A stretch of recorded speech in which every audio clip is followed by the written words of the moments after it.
Week 1 power rankings. Oh, we are so back.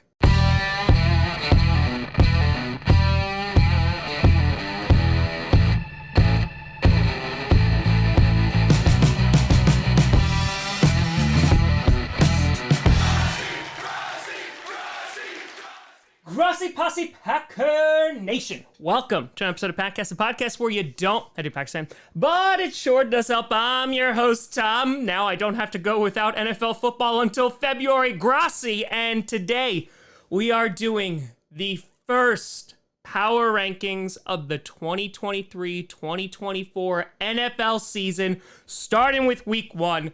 And oh boy, there is a lot of buzz, a lot of excitement in the air. And this season has the potential to be a weird one. The NFC is an interesting place. In fact, there are only 3 NFC teams on this entire list. The rest are from the AFC, which probably will provide some interesting matchups, plus maybe some potential newcomers to the playoff mix in the NFC. Meanwhile, over at the AFC, you just got a freaking gauntlet. You got some of the best, if not the best QBs in the entire league over there, and there's a lot of them. And so heading into this season, I am just super excited because, yeah, there's even some excitement for the Green Bay Packers because we don't know what we have in Jordan Love. We don't know what's in the box. Anything could be in the box.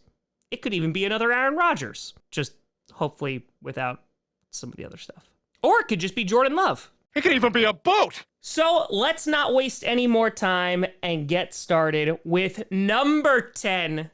You got the Baltimore Ravens. And now the Ravens, they're in a precarious position because I think that they have definitely upgraded. They finally went out and got a wide receiver core, which is helpful to say the very least. Of course, getting Odell Beckham Jr., which was a major pickup, and Ravens fans just have to hope that he is going to be healthy, because if he can produce like he was for the Rams, especially on that route to the Super Bowl, I think that they're going to have a major weapon on their hand. But you do have to worry because injury history, and on top of that, he hasn't played in a little bit, so there's always some caution. And they also drafted Zay Flowers, who in the preseason looked pretty darn good. A speedster, can provide a deep threat, and that's just the wide receiver core. You have to look at running backs and J.K. Dobbins, Gus Edwards. Is this the year that they are finally healthy and they are a dynamic duo that I know they can be? Lamar Jackson, returning, healthy. I love watching Lamar Jackson play. That defense should be pretty darn solid, though I know there are some injury concerns there.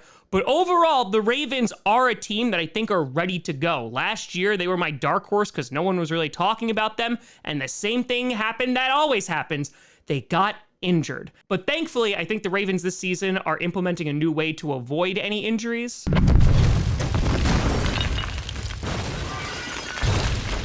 Yeah, that should work. But the Ravens have enough talent on their squad that they get into the top 10 for me, and I think they can go really, really high. It's just gonna come down to the age-old question, can they stay healthy? Then at number 9, you got the Glitter Kitties, the Jacksonville Jaguars. And listen, I'm just gonna get this out of here right now. God forbid, legitimately, knock on wood, knock on everything.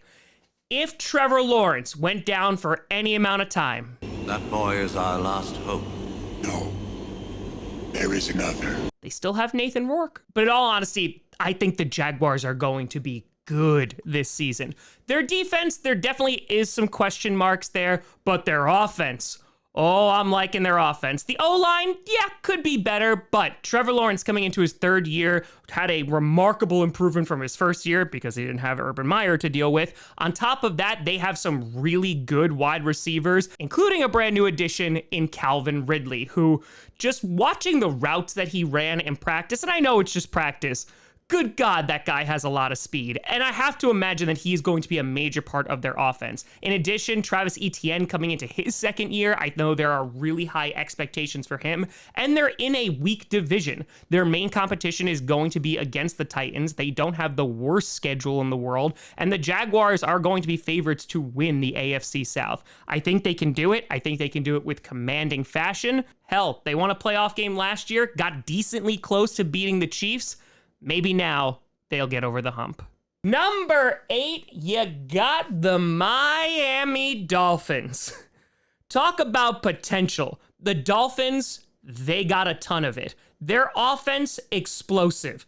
I can't wait to see Tua back on the field because when he was on the field last year, they were producing. They arguably have some of the best wide receivers in the league in Jalen Waddle and, of course, Tyreek Hill. And that offense, if they commit to the run game, they have great running backs. I know that their name was attached to just about every single running back in the offseason, but Raheem Mostert and Jeff Wilson are both good players, and they have a lot of speed. Now, of course, on the defense, Jalen Ramsey getting injured is not so great, but with a new defensive coordinator in Vic Fangio, I really like the direction that the Dolphins could be going in. Now, they are in a very difficult division, and it's going to be a challenge just to get out of that division alive. But the Dolphins could be one of the best teams in the league. Of course, similar to the Ravens, it all comes down to injuries, and it's looking at Tua. And if he goes down, well, this is going to be the Dolphins yet again. Where's Dan Marino? Number 7, you got the first NFC team on the list.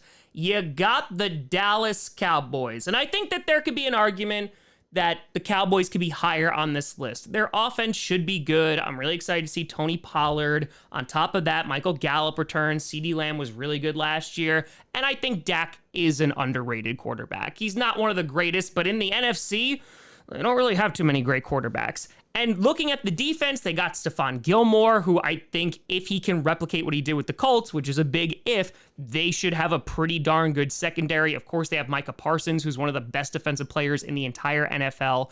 And the Cowboys, well, it's just like every year. They feel like it's their year. But everybody else... I know you. You know you. And I know you know that I know you. But the Cowboys are in an interesting position. I think that they can definitely make the playoffs. In fact, they should be making the playoffs because, again, really weak NFC. But their division has some challengers. Of course, it has the Eagles, who went to the Super Bowl last year, and they have an emerging Giants team. The Commanders could return to form and have a really good defense, which will provide a challenge. But overall, I think the Cowboys will have a very good record. It's just about what happens when they get to the postseason. But right now, we're in week 1, so we're not going to worry about that. Don't worry, Zeke is not going to be center anymore. Number 6, you got the New Jersey Jets. That's right, the Jets flying up this list. I was originally going to have them at 5, but because there's a couple question marks there, I'm not ready to put them in the top 5 just yet. We got to see how Aaron Rodgers plays. But of course, the Jets, they got the biggest upgrade they could get at quarterback, trading for Aaron Rodgers, who I think is going to have a really good year with them, just being completely honest. Their offensive line, the biggest question mark there. Didn't look good in camp, was questionable during preseason, but if that offensive line holds, they're going to be just fine. Breece Hall is recovering. They got Dalvin Cook to fill in until he is fully healthy. On top of that, Garrett Wilson, the offensive rookie of the year last year, holding it down. They got Allen Lazard and Randall Cobb just to get some familiarity for Aaron Rodgers. And of course, their defense. Their defense should be a top 5 unit this year, and it's probably going to win them a few games. And this is what I'm trying to explain to people. The Jets almost made the playoffs last year without Aaron Rodgers. They had Zach Wilson and Mike White back there. Now you put Aaron Rodgers back there, he doesn't even need to be 2020 or 2021 MVP Rodgers. He just needs to be significantly better than Zach Wilson and Mike White, which he is. And if he has time to throw, he doesn't need to score 40 points every single week for them to win games because they have that defense. And so the Jets, again, in a really, really difficult division, it's going to be tough, but they massively improved this offseason and they have Super Bowl aspirations. Let's see if they can get there. And if they don't make it to the Super Bowl, well, it's probably because he's getting sacked 8 times a game, in which that case, Randall Cobb and Aaron Rodgers will be saying the following. Check, please. Number 5, getting into rarefied air, you got the San Francisco 49ers, who shipped Trey Lance right off to Dallas. Bye-bye then. Loser. The 49ers, damn, they got lucky that they drafted Brock Purdy because if not, that Trey Lance pick would have looked even worse than it already does, but they moved on from him, and the 49ers, let's be very honest, if Brock Purdy can play at the same level that he did last year, they're going to be just fine. They have so many skill players on that team. Christian McCaffrey, hell, he can throw touchdowns if you need to. George Kittle, Deebo Samuel, Brandon Ayuk, who we've been waiting to have that breakout season. Maybe it's finally this year. Their offensive line is really, really good. However, you do worry about the defense. As of recording this, Bosa has not yet signed a contract with the 49ers, and so, of course, that is a little concerning.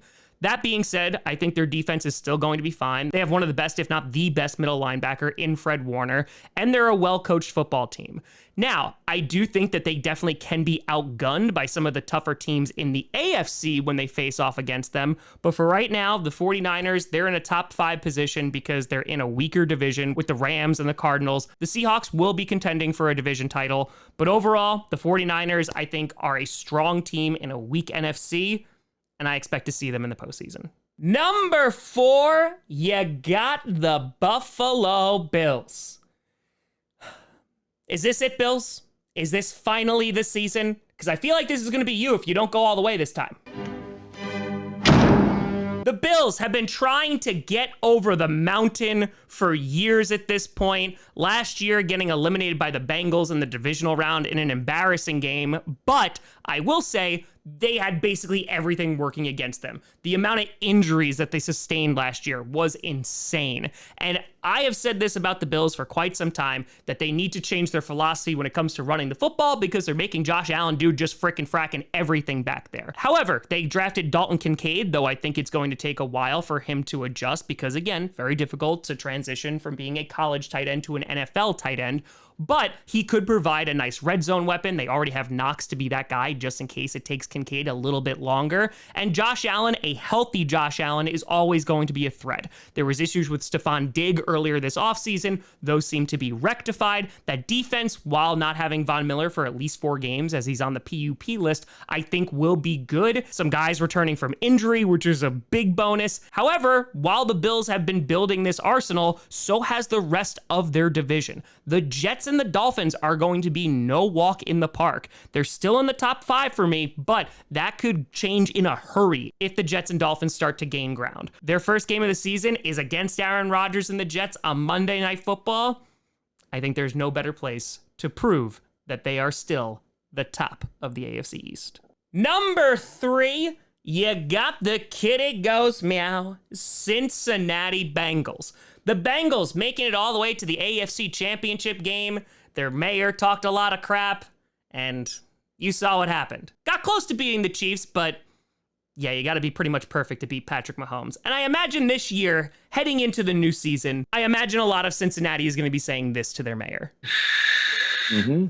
You're not him. But the Bengals did lose some players in their secondary, like Jesse Bates, which is a little bit concerning. However, I think their D-line is going to be able to make up for most of that. Trey Hendrickson is such a freaking good player. And this year is really important for the Bengals because it's probably the last year that you're going to have this trio of insane wide receivers together with Joe Burrow before their contracts absolutely explode and they may not be able to afford everybody anymore. So for the Bengals, I don't want to say this is do or die time, but I think this is going to get a lot more complicated after this season. Throw on top of that their division, which is going to be rough. Every team can be a contender in that division, and the North, they're probably going to beat the crap out of each other. I still think the Bengals are one of the best teams in the AFC, so they should win the division, but just know, Bengals, the clock is ticking. But then again, you have Joe Burrow, so you should be fine. Number 2, you got the Philadelphia Eagles. Oh man, the Eagles coming out, and they were just lighting the world on fire. Yes, they had an easier schedule last year, but they don't get to pick the schedule. Jalen Hurts looked absolutely phenomenal. Their run game was insane. A.J. Brown, Devontae Smith, and of course, their frickin' offensive line. Jason Kelce coming back another year. Their defense had the most sacks in the NFL last year. And I know they lost Jonathan Gannon, which they are crying every single day about, said no one ever. But I think the Eagles are still going to be a really damn good team this year. They did not lose as many free agents as I thought they would. They didn't change the rules about those QB sneaks, so this is going to be Jalen Hurts all season. 351! Rover, sit! Hut! He seems to have some difficulty letting go of the game. And at the end of the day, they're the best team in the NFC. They might have a worse record than they did last year, but I still think that they will probably be the number 1 overall seed, barring any injury. I think that they just have way too many great players on that squad. However, similar to the Bengals, their clock is starting to run out a little bit too. No, not on Jalen Hurts or A.J. Brown or anything, but some of their guys are getting older, and some of those contracts are going to get bigger and bigger, and the Eagles are not going to be able to afford them. That being said, they got Jalen Carter in the draft. They got Nolan Smith. So that defense is probably going to be good for quite some time. Let's see if they can make it back to the big game. And of course, at number 1, no surprise here, the reigning defending Super Bowl champs, the Kansas City Chiefs. And I imagine that after winning the Super Bowl on one leg, Patrick Mahomes just did this in the mirror a lot. Damn, I'm good! Can you feel that? Huh? Can you feel it? I know I would. The Chiefs. What can I say about the Chiefs? It doesn't really matter because they're the best damn team in football. They traded away one of the best wide receivers in the league. Doesn't matter. Still won. They don't have Chris Jones. It's fine. He'll come back week 8. They're still going to make the postseason because while they're in a division that you would hope is getting a little bit better, looking at you Chargers and Broncos, not really looking at you Raiders, they're still going to win the division. As long as they have Patrick Mahomes, Travis Kelce, and Andy Reid, they'll be just fine. I know there are high expectations for Sky Moore coming into his second year. Hopefully he's not going to be returning punts anymore. But they also have sleepers like Justin Ross, who could be a big problem if he stays healthy. The Chiefs do not have the easiest schedule, and so I could see them losing a few games this season. But overall, we know they're going to be in the postseason. We know that the AFC is probably going to run through Arrowhead, and even if it doesn't, you can never bet against Patrick Mahomes. So they're going to be the number 1 team heading into week 1, and I don't think there's little that can change that. Unless the Lions beat them. So just a quick recap at number 1, you got the Chiefs, 2 Eagles, 3 Bengals, 4 Bills, 5 49ers, 6 Jets, 7 Cowboys, 8 Dolphins, number 9, the Jaguars, and number 10, the Ravens. But of course, let me know what you think down in the comments below. Are there any other teams that you think should be in the top 10? Maybe a team like the Lions or the Seahawks? Let me know. You know, find me at TomGrossiComedy.com or at TomGrossiComedy, all social media, see down below. Check out podcasts on SoundCloud, iTunes, Google Play Music, Spotify, and of course, YouTube. And a big shout and thank you to all the patrons over at patreon.com/TomGrossiComedy and the YouTube members. But thank you so much for watching. It's so good to be back. I'm Tom Grossi. And as always, go Pack Go.